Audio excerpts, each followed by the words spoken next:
3, 2, 1. Hello, everybody. Welcome to Tower Casuals, the Destiny podcast here on Boss Rush Games. I'm one of your hosts, Corey Derrigan. Alongside me, as always, is the Deep Stone Crypt master himself, Mr. Josh Finney. I like that. I like that name. I know. I come up with great names. I don't know if you're aware of this. I'm more than aware. Yeah, guys, I've cleared it 6 times since it launched. Had a lot of fun teaching it. Corey, this could be controversial, and I'll get to it later, but this may be in my top 3 Destiny right there. That's what I've heard. I've heard many people say that.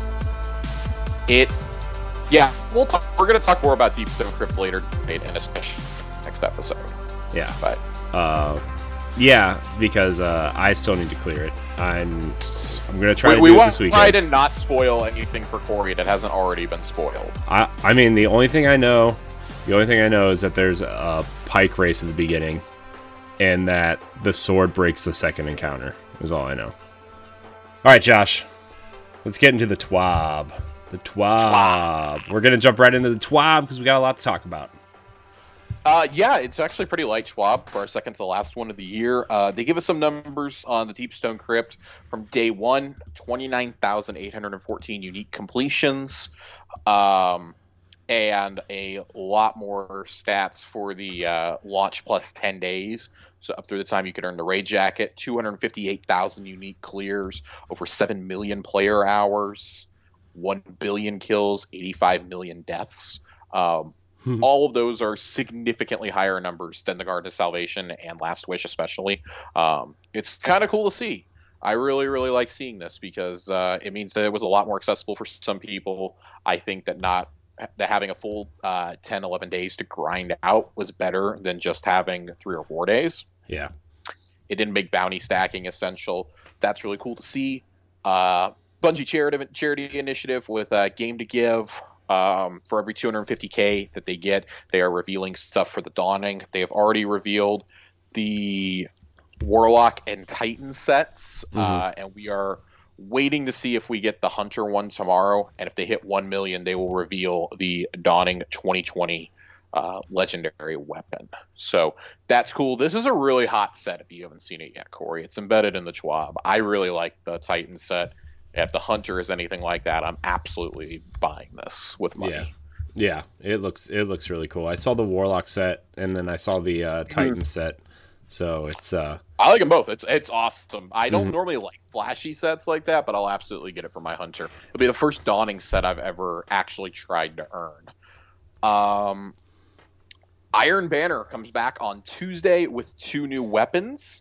It looks at a hand cannon and I believe a scout rifle. Yeah. So pretty psyched about those. Of course, they are reprised weapons from year 1, I believe.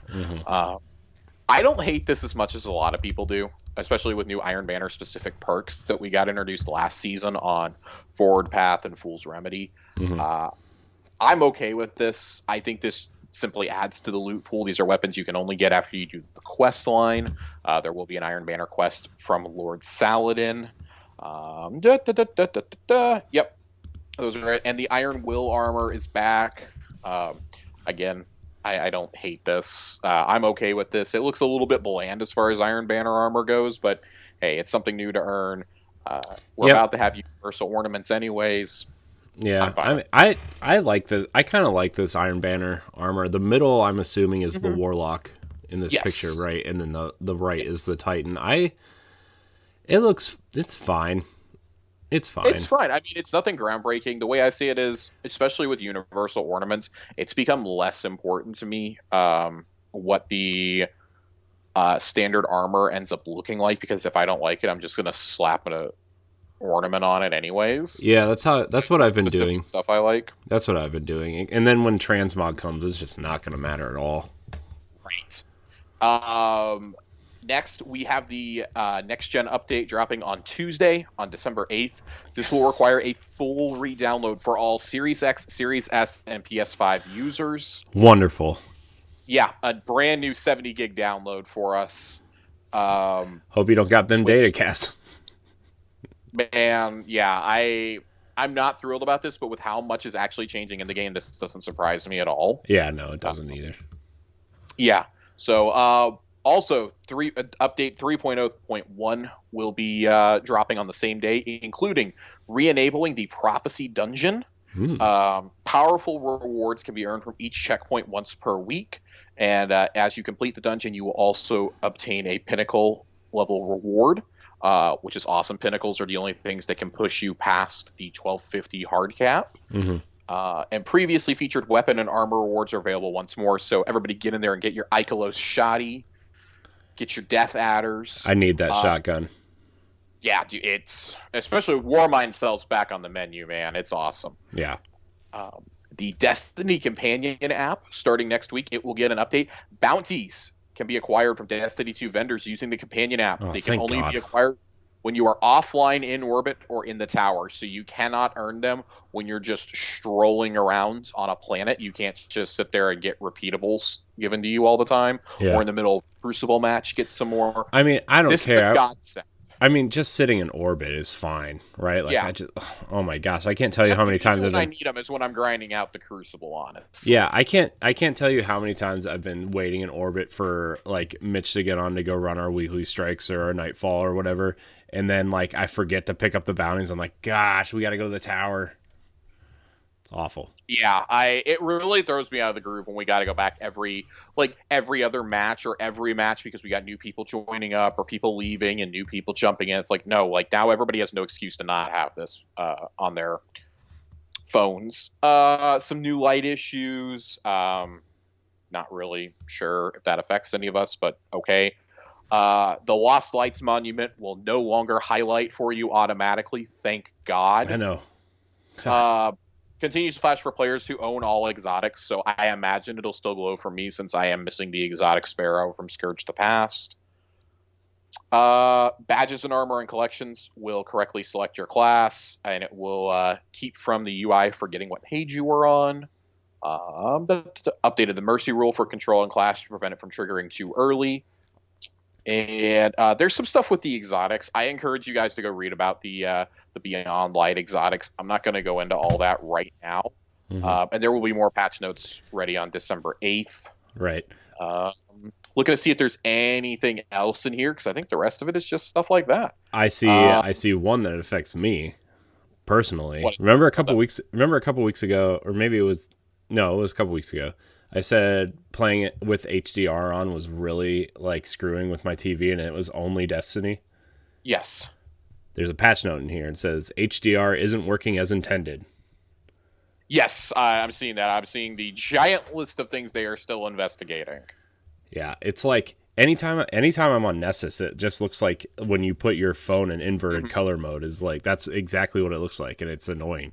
Like I have to turn HDR off every single time on my TV. Yeah, it's not great. It's pretty bad. Yeah. But that's it for the TWAB. There's really not a whole lot else.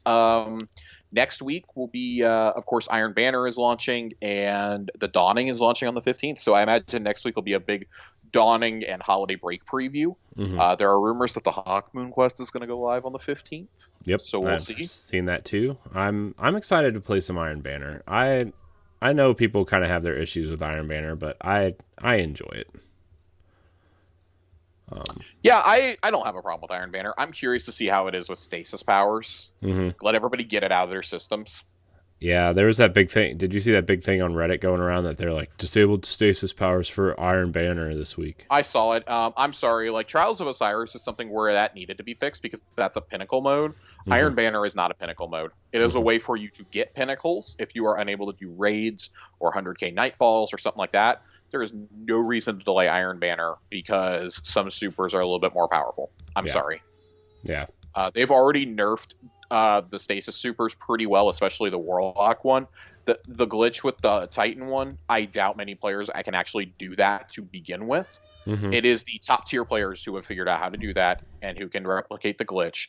And honestly, at that point, just, don't be an asshole. Don't go in there. They're re-enabling trials that week, so I imagine this is getting fixed in a patch before that. Yeah. So, because they do say in the TWAB, they have identified or not in the TWAB, on Twitter, Bungie Help did say today that they have identified the issue in Trials of Osiris, and they're going to re-enable Trials on the 18th. Mm-hmm. So it'll be back that week. Go to Trials. Just go to Trials. Right. So, but yeah, that was not like those meaty twabs a couple weeks ago, or like a month ago. No, this is our second to last one for the season. Yeah. So, or for the year, really. Nerd journalists in the chat. Disable D's nuts, he says. Sir, this is a Christian Destiny 2 chat.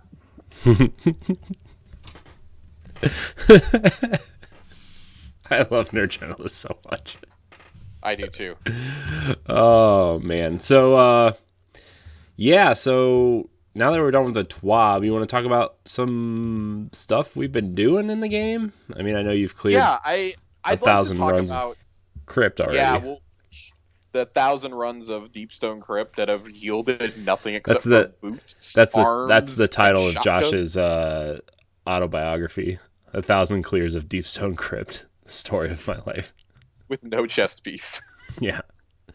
I really like. We'll touch on the raid loot situation when we actually cover Deep Stone here in a few minutes. But I want to take a second to focus on, because we talked about legendary drops a couple weeks ago when we last were on here together. Mm-hmm. Since then, we've each done both of the actual exotic quests in the game for Salvation's Grip and for Lament. Mm-hmm. I believe you've completed Salvation's Grip. Yeah. Okay. Those were the first quests that I did after the campaign. So we've had the opportunity now to go after the exotic helmets and the exotic arms through the Master Lost sectors and go after Cloud Strike through the Empire Hunts. I'm going to present an idea to you, Corey, and I want to know what you think about it. I think this is how all exotics should be distributed going forward for a content release. yeah, I really like the kind of like the straightforward quests. This reminds me of, you know what, getting Lament and Salvation's Grip reminded me of was the Gallahorn quest in Rise of Iron. Yes, is what they reminded me of, and it just brought back so many like good feelings of like, oh man, I can. There's an actual story built around the weapons. Yeah, like Lament is, spoiler alert, if you haven't gotten Lament, I'm assuming if you listen to this, you're one of the nearly 1 million people who have cleared it. Lament is the ancient weapon of Clovis Bray that he used to fight off the Vex with. Well, we find out through the course of that quest, so we'll do a deeper dive into this later on in December. I want to take some time to compile this, see if they give us any new information over the coming weeks. Clovis Bray uploaded himself into not only the AI construct that we meet in the depths of the Bray exoscience in Beyond Light, he is also Banshee-44 in the tower. But Banshee obviously has no memories. He doesn't remember himself as Clovis. When we present Lament to him, though, he remembers. He remembers wielding it, and he tells us to keep it. Basically, do what he would do with it. And Salvation's Grip, similarly, that is a weapon that is constructed by the Drifter that he enhances, really. He finds out that the Fallen have figured out how to weaponize stasis, and he sends us on a quest to go get it. It's the only stasis gun in the game, which makes it really cool, and it makes you realize, like, oh, okay, there's not going to be, like, stasis supers, like this is our stasis snipers. I expect us to get a sword of it one of these seasons. Oh, yeah.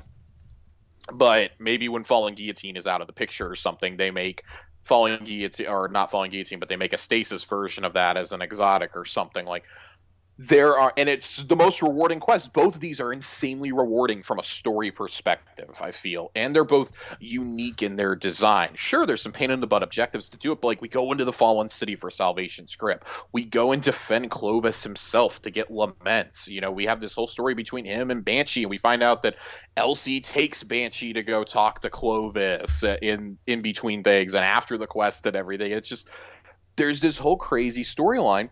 Similarly, though, they've tied the two class exotics for each class, for Hunter, Titan, and Warlock, and Cloud Strike, to in-game activities. They're rewarding the players who are going to grind to go do those pinnacle activities instead of just throwing it into a Zur Ingram. which is a great idea. I don't think that exotics should just be handed to you. Sure, we had a lesser amount this year, but it's been so much more rewarding to earn these Yeah. and to grind out those. I've done 25 Empire hunts in the last week and a half, and I still have not gotten Cloud Strike.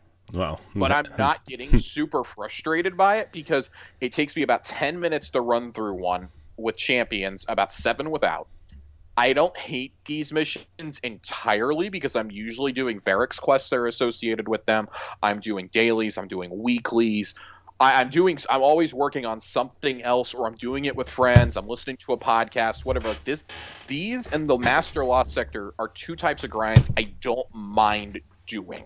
This is stuff we've been asking for a while, is endgame grind that is not solely, oh, you have to flawless a dungeon. Oh, you have to do the raid every week. There are now so many things for solo players to go do in this game. Mm. Yeah.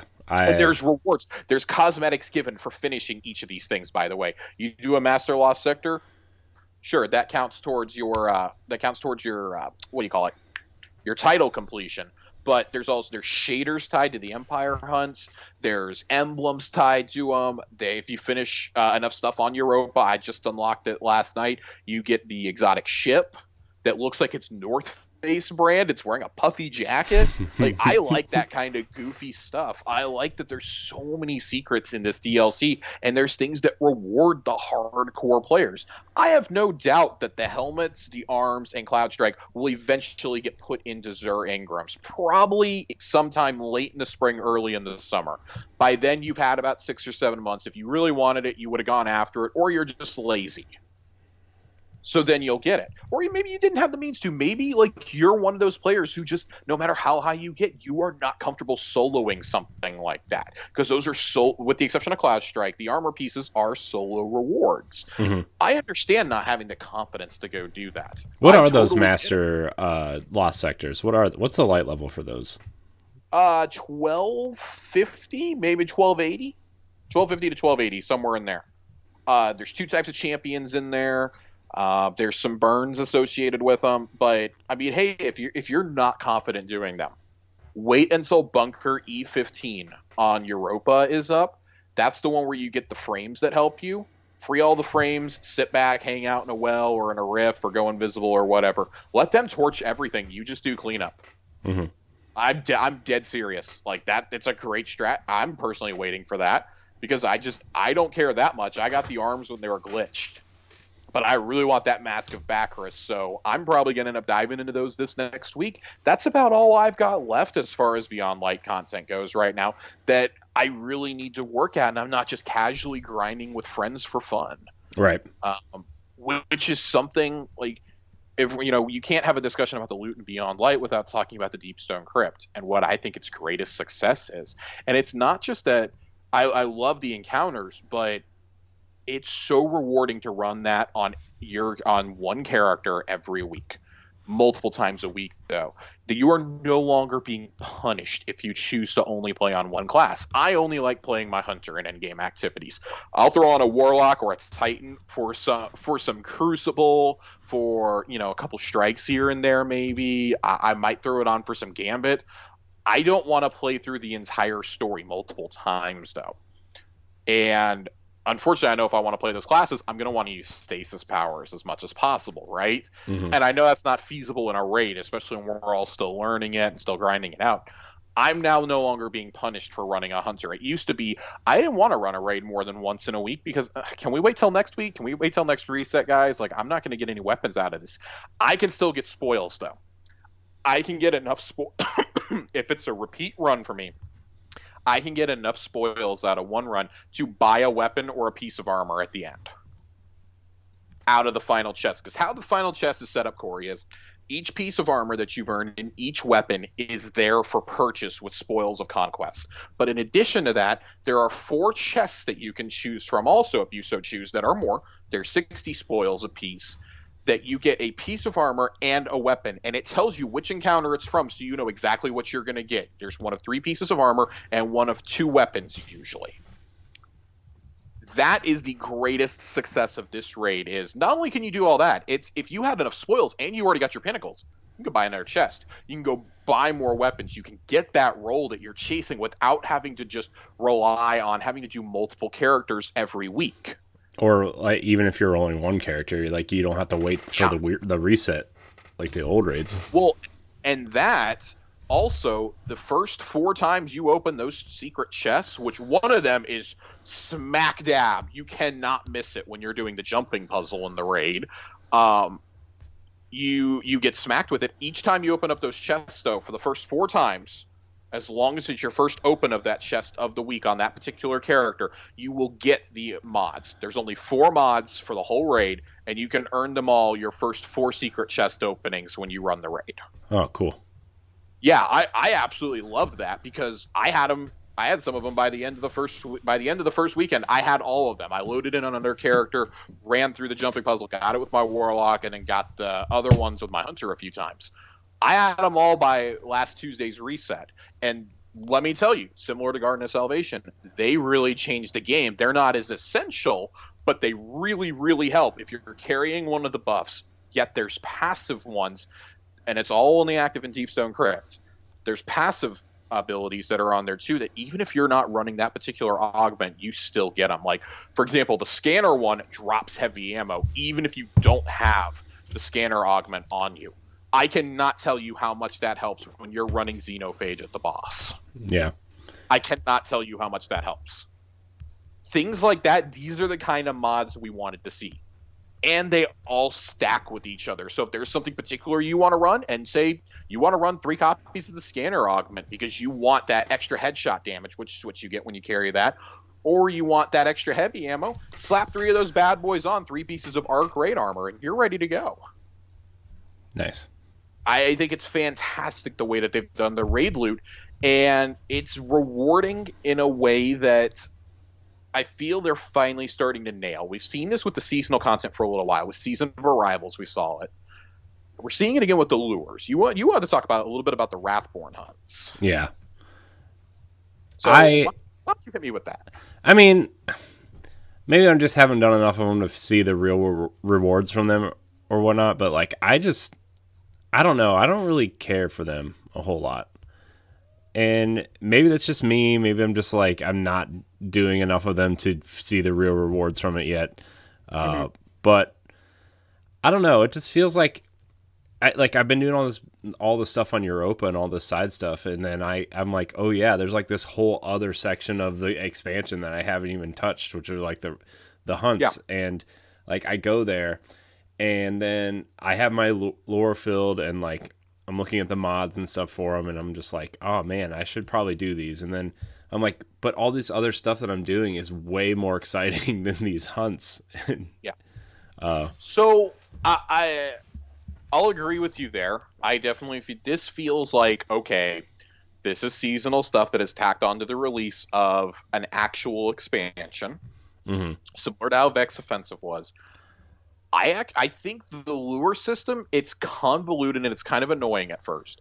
Yeah. I really like it. The more that I started playing around with it and experiment, I wish there was a bigger pool of weapons. I'll say that to start off with.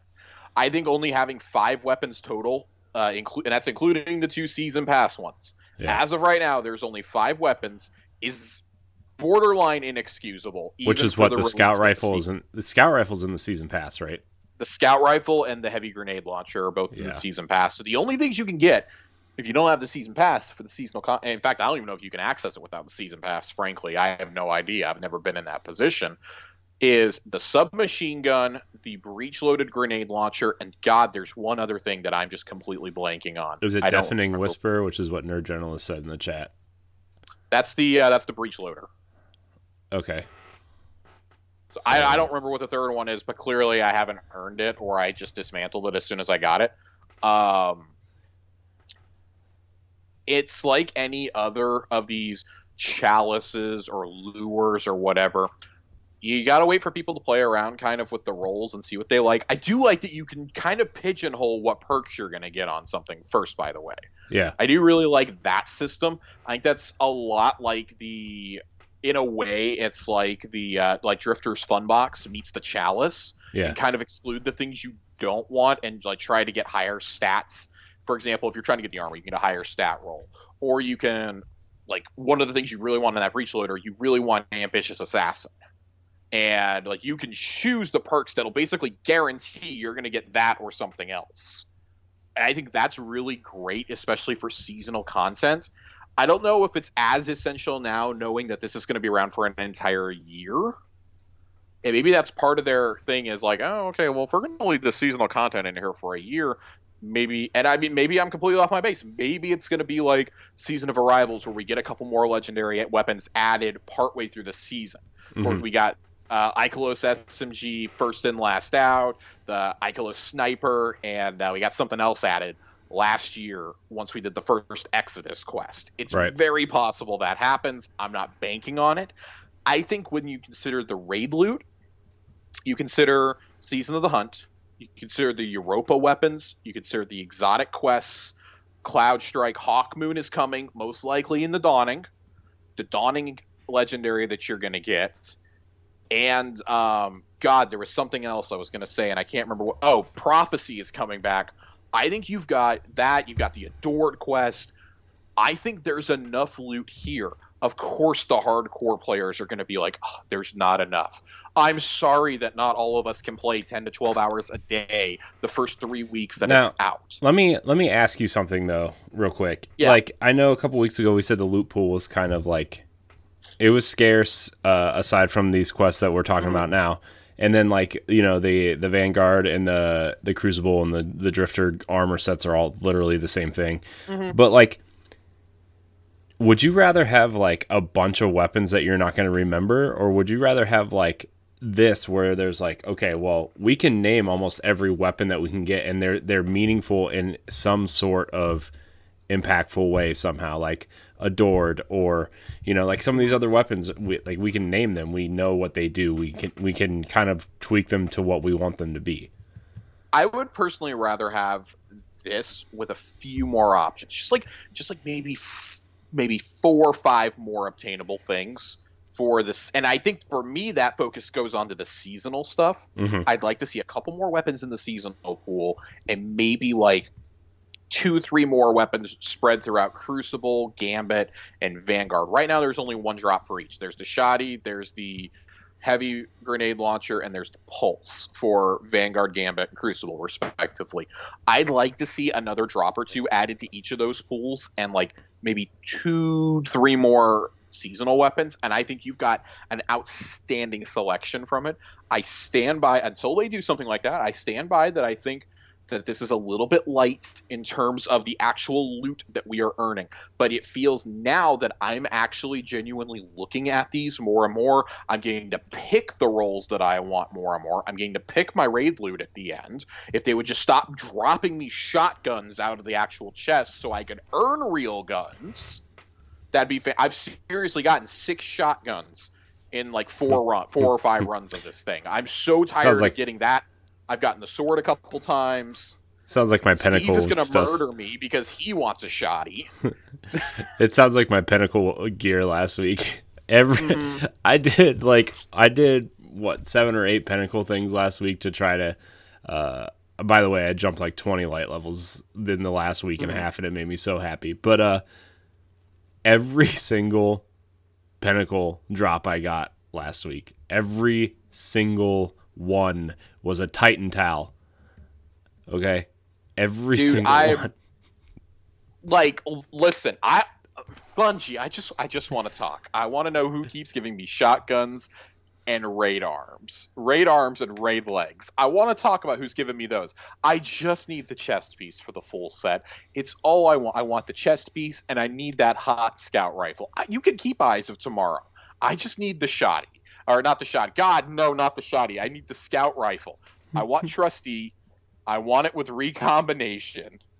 I love, and that's another thing. Like, while we're talking about loot, there are raid specific perks. It is incentivizing us to keep playing and playing and playing this raid, even if it's just to go buy rolls of a specific gun, because of the raid specific perks to it.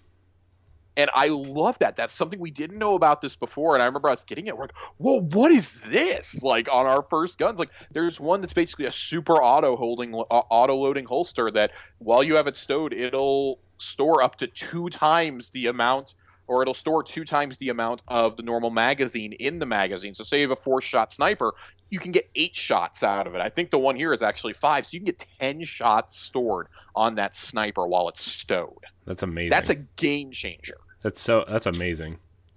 Like, these are things that people were asking for, like trials weapons. Like, oh, give us trial specific perks, which there are a couple of those. I have one on my summoner. They're like, if I'm the last one alive, all my abilities and my damage are boosted.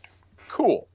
This is awesome, though. I love this for pinnacle activities. I'd like to see it for this. I'd like to maybe see a gun have a chance to have a roll at that out of the final chest in the next dungeon, perhaps. Like, these are cool things that incentivize people to keep playing your game, and it's what we've wanted for so long. The loot situation with this one raid and with the Return of Prophecy is completely, and as well as re-adding all of the seasonal weapons from last year into the loot pool, is genuinely changing the way that we're playing this. All the Season of Arrival weapons are in there. All the 7th Seraph weapons are in there now. That's what we wanted, Bungie. Those never should have been taken out. Never, ever do this again. Ever. Yeah. This is how it needs to be done. I'm really, like, I think I put this on Twitter last week, but I haven't had this much fun in Destiny in a long time. Like, I loved Forsaken, the campaign and stuff, but after that I was kind of sitting in a position where I was still playing Destiny by myself, and I'm like, I don't know if I want to do a lot of this by myself. But, like, I don't know if it's this podcast or just the group of people that we talk to and play with or what, but it's just like, even grinding and doing character builds and masterworking gear. Like, I masterworked 3 pieces of gear in the past 2 weeks, and it's the first time I masterworked gear since, like, it was introduced, I think, like, since then. And it's so there is a much bigger incentive to masterwork your stuff now, even if it's just something as simple as masterworking your ghost and getting those ghost mods that are random drops. Like, there are incentives to do this. There are incentives to keep an entire set of raid armor around now. Like, I mean, there already was with Garden of Salvation. It became almost essential to have enhanced relay defender. Yeah. I don't like raids that require stuff like that. Instead, here, they are additional perks that will make your life significantly easier if you have them. I like running them a lot. I know that a lot of our friend group likes running them a lot. It's just, it becomes a balance of, well, how much do I want to boost my stats and how much do I want these extra things added to me? And that's awesome. Like, if you're the main guy who runs scanner like me, I want to be running the scanner augment. The night when I ran operator, I made sure I had the operator augment on 2 pieces of armor. Like, it's that simple. And this is the kind of stuff, when we tell you we want meaningful loot, Bungie, you're starting to deliver on that. You're starting to give us what we want. We need you to go a little bit further, a little bit more. Some of these perks remind me of, like, Taken King and Rise of Iron raids, where, like, if you wore the armor, those perks and mods benefited you while running. But this seems a little bit more customizable. Yeah. I mean, so the mods you get in the raid are only usable in that specific raid. It's not even for all raids. It's just for that one. Right. Which I like because, again, like, it incentivizes me to do them. But it's like the drop rate is basically guaranteed on them, as opposed to Garden, where you had a chance for one in Garden. Mm-hmm. You're guaranteed them in these. Like, either that or I have uncannily good luck to get all 4 of them in my first openings. But it's awesome. I like it. And they don't go out of their way hiding the 2 hidden chests this time either. Mm-hmm. One of them is literally above the last point in the pike race, and the other one you literally cannot complete. In my opinion, the best jumping puzzle in the entire franchise. You can't complete it without running across that chest. It's actually impossible. Better than the Taken King jumping puzzle at the beginning. It's better than the Wall of Dicks, Corey. It has also, in my opinion, probably either the second best or the absolute best music in the entire series is in that puzzle. It's awesome. I really wish I was joking, but that is an area where they continue to improve in year after year after year. Michael Salvatore continues to do an incredible job with this soundtrack. This music in particular, it feels so different than anything they've done before across the board. And then like people are saying, well, the raid music is different from anything that's on Europa, or and I'm like, it is. Oh my gosh, this is I love the music. If you listen closely to the music in the raid, you hear Destiny 1 music accompanying it. And it makes so much sense when you're doing the raid why that's happening. We're being deliberately ambiguous here because Corey hasn't done it yet, but it makes a lot of sense when you consider that. You consider the Deep Stone Crypt's place in Destiny lore and in its history. It's an incredible encounter. Like there's, like I said, I guess let's shift to that now. Okay. Like let's shift to Deep Stone Crypt real fast before we do a lore corner. I'm not joking when I say this is already in my top 3 raids. It may go as high as number 2. I don't think it's not going to unseat the Taken King. I know that. But I think there is a legit argument for it to be in the conversation alongside King's Fall. I think it should be in the conversation alongside, going back to my personal rankings that we did. Right. My top 4 were King's Fall, Last Wish, Garden of Salvation, and Vault, in that order. Garden and Vault might have been swapped. It is absolutely a top 5 raid, in my opinion. I would put it above both Vault and Garden. Would absolutely put it above it. This is the most new player friendly raid in the franchise now, with the absence of Scourge of the Past or Eater of Worlds. It is the most newcomer friendly raid. It forces everybody to learn a mechanic, but it does not shield you off from helping other people in most instances. Yeah. You will have at least 1, if not 2 other people with you. It gradually applies it. Like you're never in a zone where it's like, oh my god, I'm by myself, unless you are doing one specific role in the very first encounter. You're never like, oh my god, I'm completely alone. I have nobody to help me, nobody to back me up.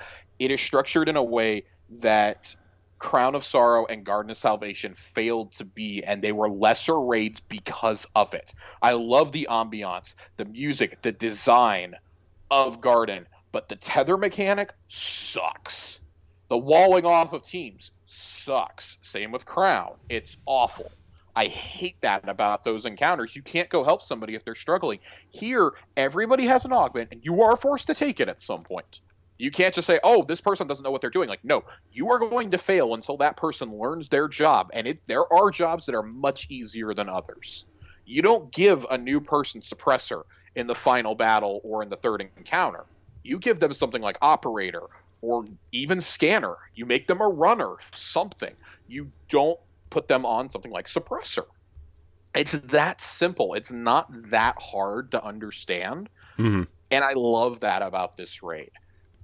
Yes, it was hard in contest mode. I am joining the chorus of people like Bife and a few others who have been saying, Bungie, please put contest mode on there as an applicable modifier for us so we can tackle it at our own pace. Some of us would really like the challenge of being able to beat it, but with our newer weapons. Just power cap us to 1230, no artifact, nothing, and let us see how we do. It's crazy to me that one weapon changes the entire tide of that. The second encounter to me is still the most difficult. It is the most difficult. There's others where you gotta you gotta be on it with your callouts, but this one, I mean, with Lament, it goes from being the hardest in the raid to almost being the easiest. And I don't know if they intended for that or not, but truly, if you beat that in contest mode, you are a top tier player. There's no doubt in my mind. We were on phase 3, almost done with it when we ran out of time. And it's brutal. Yeah. It's absolutely brutal. But that is the sign to me of a good raid encounter. It was brutal, but not one of us ever lost our optimism, even though we failed there. Our group failed for about 8.5 hours at that specific encounter. And I don't think we ever I think we got a little frustrated, but we never got mad. Yeah. Like, we saw top tier teams not completing that we were getting almost as far as them, if not farther. Like, we were close to triggering Final Stand. And that, like, to me, that's a a badge of honor in its own right. Yeah. Like, I'm proud of the job that we did, and that none of us ever got heated, not at each other, not at the encounter. It's just like, we knew this going in on day one was going to be rough. It was going to be real rough. But I'm also glad that as soon as that dropped, we went in there and just bam, we wiped it. We wiped the rest of the raid out. That's awesome. So it's a really, really fun raid, Corey. I can't wait to talk about the overall raid with you, and the fact that this raid has a story, which I think raids need to have. Yeah, like, I mean, Crota's End has us going in to kill Crota. King's Fall has us killing Oryx. We're saving the Dreaming City, or so we think, in Last Wish. And then there's other stuff like, okay, well, like, we have the 4 things with Callus, but none of those are really stories. Right. Like, this is an actual story. Like, you start off doing one thing, and it turns into something else entirely. And that's so cool. There's a plot twist. I didn't see it coming. It's so cool. I love that about this so much. And it's something that I think desperately has missed. Like, Scourge of the Past, okay, cool. We're trying to stop Spider's crazy brother from nuking the city. Like, okay, whoop-de-doo. Like, this has an actual story. There's actual lore hidden throughout the raid. As you do some of the challenges, you unlock the remainder of the pages. I love it. And it's so cool. Like, I loved that. I can't wait to cover future Lore Corner. I mean, that was my favorite thing about the Taken King was like, okay, well, you did the campaign and you you beat Oryx, but he goes into the the Ascendant realm, and then you got the raid finishes the story, right? Like, that was my favorite part. And like, you learn about the sisters, you learn about Gogoroth, you learn about the war chief, and like, when I play it, like when we were doing Leviathan, I'm just like, what's happening here? Like, there's there's a room full of dogs. Why are there a room full of dogs? Like it's just like, it's stupid. I mean, I don't know. I'm excited to play through a story again, and like I really hope like Saturday, like, we can go through and learn it, and I can learn it and do it. And like, as someone who used to raid every week on 3 characters, like, that's the one thing about Destiny that I dearly miss, is raiding every week, even if it was just once a week, right? But like, I still think raids are the best in-game activity to this day. Aside from, like, the dungeons are like the next closest thing. Like, I really enjoyed when I did Pit of Heresy. Like, that was a really fun light raid experience with 3 people. Well, I mean, and I've gone on record as saying that I think Prophecy is one of the top 2 or 3 things they've ever done. And I mean, add Deep Stone Crypt to that list now too. Yeah. Bungie's approach to the endgame content, to the endgame design, is top notch. Yeah. Whether it's Prophecy, it's the Shattered Throne, it's Deep Stone Crypt, it's King's Fall, it's Vault. Everything is genuinely special, even in a year with a lesser raid, like Spire of Stars, when it first came out, was maligned for that. Same with Eater of Worlds. And I'll blame them. That was in the most tumultuous time of Destiny's history. Those are still, like, even though those ranked as my last 2, along with Crown of Sorrow, on my overall raid rankings, it's like, those are still top-notch experiences. Yeah. As far as a first-person shooter goes, no other shooter. We covered this on Arsenal X. No other game does what Destiny does when it comes to the end game. Yeah, it's it's special. The end game stuff. Now is... with the added loot now, and with the incentive to keep doing, I mean, you don't even have to use your spoils on stuff from that raid if you don't want to. If you missed out on Anarchy or on the Exotic Sparrow, like so much of us did from Scourge of the Past, you can now buy those from the kiosk.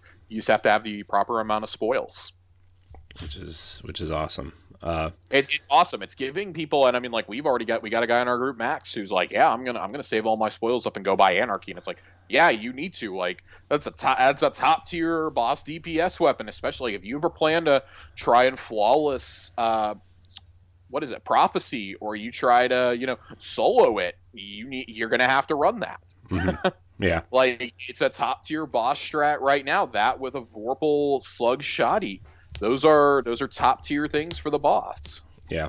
So, like, I'm really excited to hopefully run it this weekend. Honestly, like, if I could finish it with you and Nerd and Joe and Mitch and who else? Like, like, just this little group of people that we've like kind of just talked Destiny with. It would be like I don't know. It would probably be one of the best moments in Destiny in a long time for me. I hope Saturday we can do it. So. Yeah. Let's hit a lore corner real fast. Corey. Yeah, because I know you have a heart out and yeah, a little bit. So no, it's all good. We have a fairly short one. It's gonna be a 2-parter. We're gonna do part 2 next week. But when you're getting your stasis fragments and your abilities from Elsie each week, good old Exo Stranger, she gives you pieces of a lore book called The Dark Future. And I feel okay doing the first half of this because if you've unlocked your stasis class at all, you've gotten the first few pages of this. And if you've done your first couple of aspects and fragments, you've gotten probably up to page 7 or 8 at this point.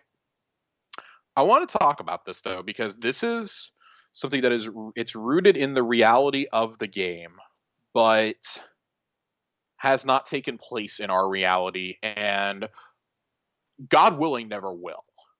Right? Like, we're pretty confident that the events of Beyond Light and us choosing to, sure, we embrace the darkness, but we didn't let it overtake us. That's the pivotal moment of this future not becoming a reality in Elsie's eyes for right now. Right?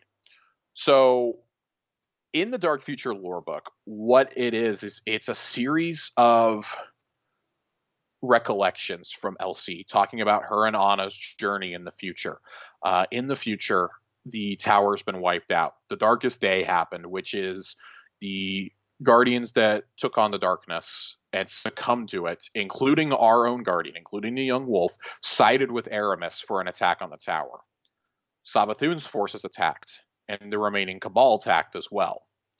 And in all of that, we start finding out what happened to some of our allies. Elsie and Anna are currently in hiding. We find that out. They are back to Europa, I believe. They haven't seen each other in years when we encounter them. And when they're talking, they're going down through these, and they still have what's left of Rasputin on a drive. And at first, when you're reading this, you're like, oh my God, this is the reunion of Anna and Elsie from canon. Because when you get this page, you don't know that you haven't seen the reunion scene between them yet. That comes later on as you're unlocking more of the stasis fragments. And when you get down to the end of page number 2, you realize, oh, this is definitely in an alternate reality. They've gone to the Deep Stone Crypt, and they find the Drifter's body. He's been ripped apart, dismembered, experimented on, and the subsequent pages are talking about so much of that. They managed to reactivate Rasputin. They go back to where the tower was, and it's been completely and totally destroyed. They're reminiscing about, what would Zavala say? Elsie doesn't remember a lot of what happened before she was an Exo because Clovis made sure of that. She wiped it. And you hear Zavala walking around on a crutch with a bum leg, living in the ruins of the Almighty behind the old tower. And he tells the sisters, who are trying to ready a battle plan to go after Savathun, it's not Savathun you want, it's the Witch Queen. And they're confused. We all know Savathun as the Witch Queen. And he reveals that in this timeline, it's Eris. Eris is the one who led the attack on the tower. She was completely corrupted by the darkness.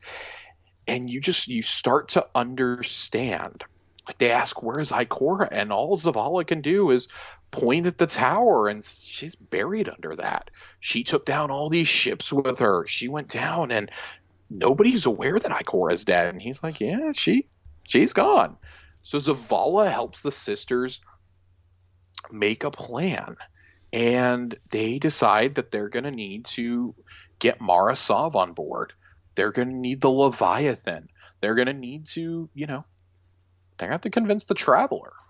And it is a book that I don't think me summarizing it does enough justice to it. It is something that everybody should read it. Now the lore is much more accessible to you in the game. You should absolutely read this book because it's so wrenching. It's absolutely heart-wrenching. Zavala says in it to Anna and Elsie, Anna asks what happened that day. It's been impossible to find accurate recounts. And he goes, we were outnumbered.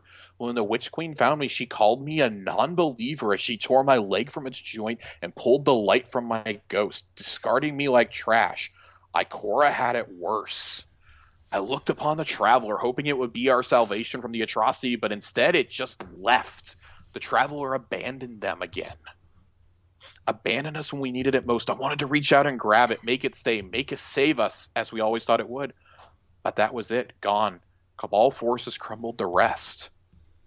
He says Gaul's plan to ensure the Traveler and harvest its light, the blueprints, they're all here, and he's copying them now. Rasputin is. Rasputin helps them come up with a plan to bring the Traveler back and force it to fight for what's the very few remnants of humanity at this point. We'll get to the rest of the book next week because we need to break this down in more and more detail. But essentially, the summation of the book, the implication we're given at the end is the Traveler sends Elsie back in time. Back to before all of this, back to before we meet her in Destiny 1, long before that, actually. It's given the implication she goes back about 100, maybe 150 years before the events of Destiny 1, and since she's an Exo, she can't die. Right. Well, I mean, die. Yeah. It's implied that she's caught in a time loop until the past changes, that the Traveler has put her in one. And that's what leads her to us. She, instead of us finding it on her own, she decides to guide us towards it, to avert the dark future, to avert what's happening, like to the point where no time to explain. When you have the little stasis buddy pop up next to you, the gun shooting through it is, with its cadence, with its sound, it is Elsie's No Time to Explain from the vanilla Destiny 1 campaign, shooting through the portal to help you. That's awesome. That's so cool. The little tangents in this story, the things like this, like, you know, just from hearing her dialogue post-campaign and reading the description about her, that she's from another time. She's from the future, and she's here to avert that future. Having time travel open to us now opens a myriad of possibilities for this franchise going forward, and it's something I want to speculate on over the Christmas break from the Schwabs and as we've gone through the remainder of the content that's in front of us, because I think this puts Destiny both in a very interesting and unprecedented time, but also in a very precarious way that if they don't handle this correctly, it literally can destroy the franchise.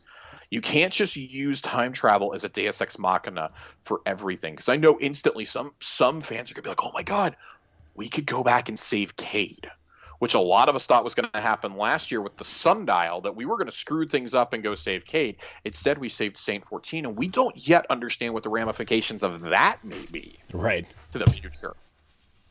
And so imagine if we were to do something like that, and a lot of the hardcore fans of the series, especially the students of the lore, would say, do not undo Cade's death. That's such a pivotal moment in the franchise that you can't undo that. Mm-hmm. Like the franchise, as much as I hate to say it, I love Cade. Cade is one of my two favorite characters in the entire franchise, up there with Drifter.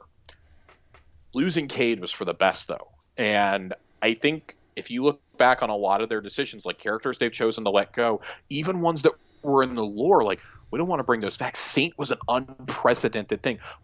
We brought him back because Osiris loved him so much.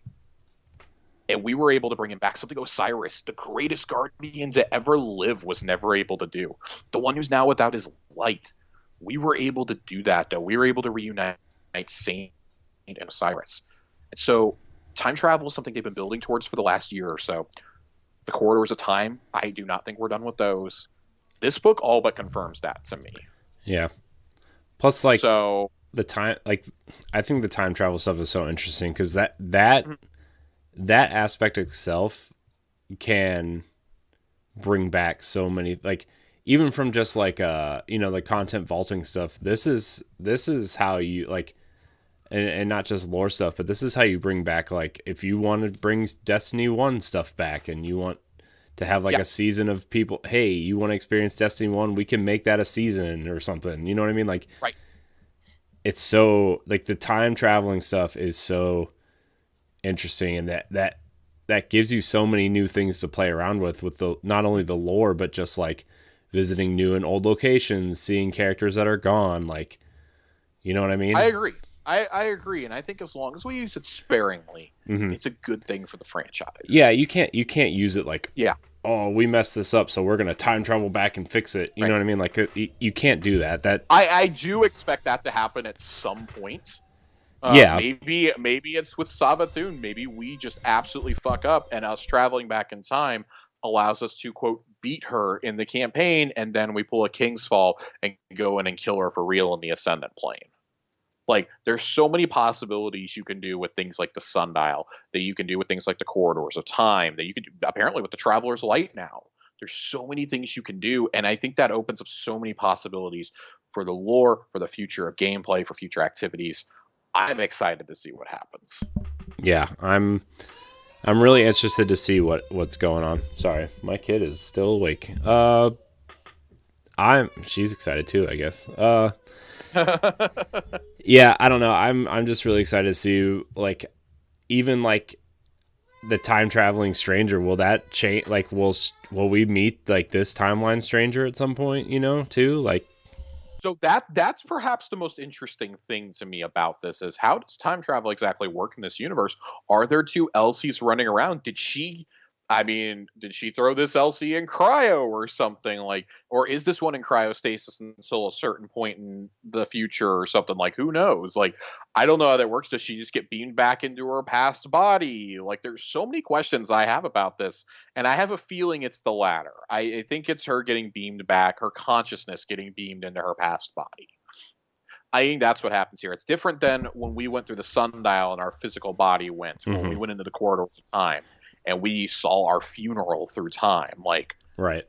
Especially since she's an exo, you can upload the consciousness and send it back. You know, I think that's not even that. I mean, like, it's very clear, and we'll get to this. It's very clear at the end that it is done through the Traveler's Light. Yeah.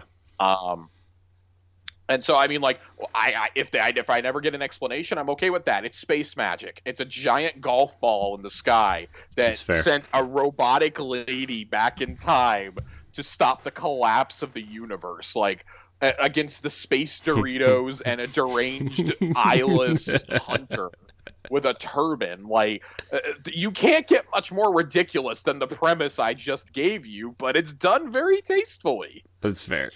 You know, so it's yeah, you're right. But that's gonna do it for Lore Corner. Yeah, and I think that's gonna do it for this episode of Tower Casuals, Josh. I think so too. Dude, I'm not gonna lie, I love this show. I'm glad. Like, I think about it often, and like while I'm laying in bed trying to figure out, like, trying to like manage stuff and do certain things. Like, I'm really glad that we brought this show back, and for sure. Destiny, man. Destiny, man. Yeah, so we're going to wrap it up. I want to thank everybody so much for watching and or listening. Remember, you can follow us on Twitter at Tower Casuals. You can email us at towercasuals@gmail.com. A question, if you have one, or some interesting facts or whatever you want to. Please do. Please do. Yeah. We've been light on questions on this show, so we'd really like you to which is fine, contribute. But I like to talk. Yeah. But I need something to talk about that's not just my own opinion. Yeah. So, I mean, even if we save the emails for like a question episode when like nothing's going on, you know? So, just going to be real soon. You can find our family of shows on bossrushgames.com. Josh, where can we find you? You can find me on Boss Rush Games' Xbox show, Arsenal X, every Sunday night. It goes live on Tuesdays. And then you can find me on Twitter and on Twitch at @Josh_Finn, spelled with 2 N's as always. We're wrapping up Gears 5. We're doing Reset Tuesdays with Destiny next week with the next gen update. Probably doing a little bit of raiding in there, because we got experience to raid in 60 frames. And then Thursday night, baby, after Tower Casuals, it's Cyberpunk time. Yes. So, yes, come join us. It's going to be a fun time. You can find me at IamCorinHT on Twitter. You can find me on a plethora of things here on Boss Rush Games, including Arsenal X, the Xbox podcast. If you listen to this show, remember to rate and review if you listen on Apple Podcasts, and give it a like or a thumbs up or whatever else other kind of rating system on these other podcast apps. We really appreciate it. So I want to thank everybody so much for watching. And until next week, we love you.